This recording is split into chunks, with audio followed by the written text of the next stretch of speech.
Welcome back to another video. My name is Abby and today we are talking about 3 steps to living in the end. Now, if you're new to this channel and you want more videos like this one, go ahead and start right now by hitting that subscribe button so you don't miss future videos. And a great way to support this channel, if you like this video, is simply to click the like button below. It really helps to spread this information. So for those of you who don't know, Living in the End is brought to us by Neville Goddard. It's one of his main concepts from his teachings. And what does it mean to live in the end? That means right now, no matter what your circumstances are, you're going to live in the end as if that wish was fulfilled. That could be about your career, having a better job. That could be about a romantic relationship, having a secure relationship. It could also be about financial abundance in general. Doesn't matter what it is, whatever you're wishing that was happening right now, you simply start living in the end. You start using your imagination. You start visualizing through all of your senses what that would be like. And you act in the world and you're being it right now. You're living in the end as if you were in the end. So that means that your external world right now, no matter what your circumstances currently are, you need to start visualizing what it is that you're wanting to feel, who it is that you're wanting to be, so that you can be that now. And if you know anything about the way that the universe works, you never get what you want, you get who you are being. And your state of being is made up by what you're thinking and how you're feeling. So as long as you are letting your current external circumstances dictate how you're feeling, if you don't have the money that you want, if you don't have the relationship, so you're like, okay, well, I don't have it. Well, then you're going to feel that lack. You're going to feel that separation and that distance from what it is you want. You're going to have a thought about how you don't have it. It's going to create a feeling. Every thought that you have, and we have between 60 to 80,000 thoughts a day. Every single thought that you have, your body releases a chemical, because your thoughts are the language of your brain and your feelings are the language of your body. So your brain and your body want to be in harmony. So your brain thinks a thought, your body has that feeling based on that chemical that was released.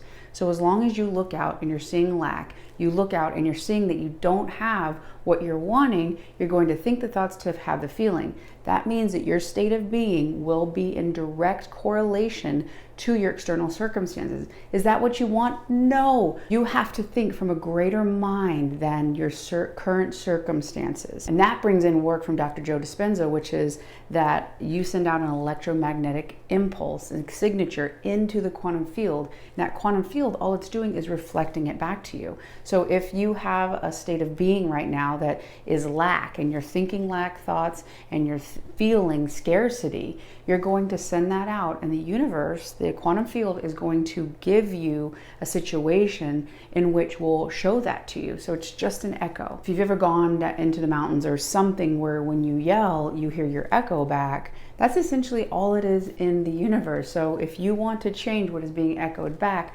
you need to change what you are sending out. That is why this principle of living in the end is so important, because you are going to change what you're sending out. You're going to live right now as if it was already happening, as if that reflection was already being shown. So the only way to change the mirror, if you're standing in the mirror and you're looking at it and your face is neutral, but you want to see a smile, you don't try to go and change what you're seeing. You know that all you need to do is smile. If you want to see a smile, if you want to raise your hand, you raise your hand. You don't try to manipulate the glass, the mirror, because all it's doing is reflecting. And that's exactly what happens in our lives. We try to manipulate the outside when really the thing that we need to work on, the thing that we need to focus on, is ourselves, what we're thinking and what we're feeling, who we are being. And that is accomplished in Neville Goddard's Living in the End. So the first step in doing this is the feeling. And yes, Neville Goddard says the feeling is the secret, but why is that the case?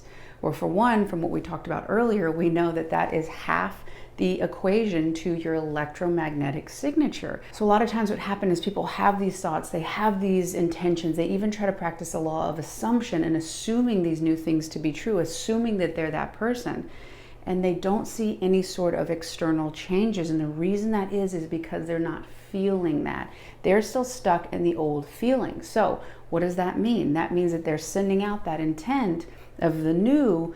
But since the magnetic part is your feelings, they're drawing back that same scarcity, that same lack, that same experience that they've had over and over and over. Until your thoughts and your feelings are on the same harmonious level for that new experience, you won't be able to draw it in. And one of the reasons why is because your subconscious brain will only absorb, will only be impressioned upon if it has a feeling. If you're feeling that that thought is true, then your subconscious mind will take it as true.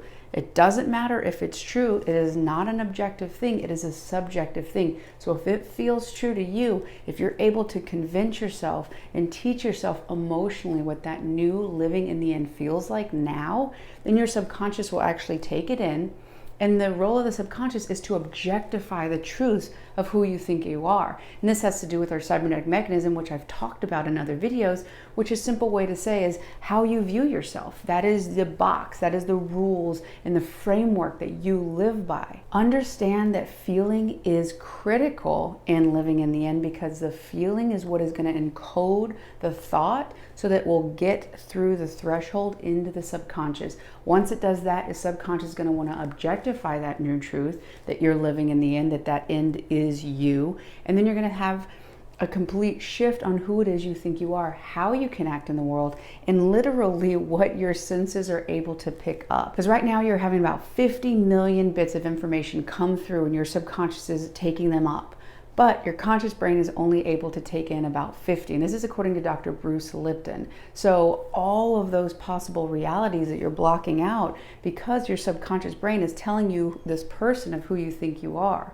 So as you shift, as you feel that to be true, that living in the end version of you is happening in real right now, you will able to then impress upon your subconscious who it is that you are and go from there and start living that new life. Now, the second step to live in the end is to surrender. And what is it that you're surrendering? You're surrendering who you used to be, all those thoughts, all those feelings.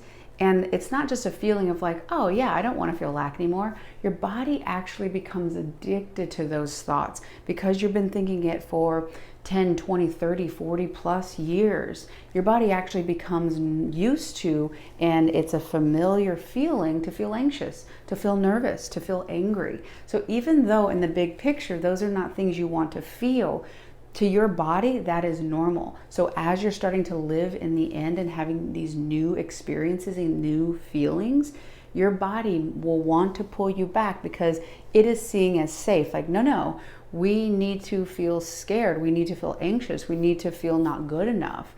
And it is up to you to surrender that, to be aware that you are safe, that these new feelings of living the end are good for you, and they're for your ultimate potential. It will feel unfamiliar. However, everything that you've experienced in life so far is familiar. The stuff that you want to experience in the future is in the unfamiliar. That does not mean it's scary. That just means you're not familiar with it. So remember, you need to surrender. And I have a video about surrendering, which letting go simply means letting release of. You can always grab it again, but surrendering is different. Surrendering actually means handing over possession. It can be to the universe, to God, whatever it is that makes most sense to you. You can have a ritual about it where you burn it, or maybe you leave it out somewhere, you write a note and you bury it. Whatever it is, surrendering, giving over possession to those thoughts, to those feelings, so that you can live in the end. You cannot hold both at the same time. Now, the third step in living in the end, and the most crucial one that a lot of people miss, is persistence.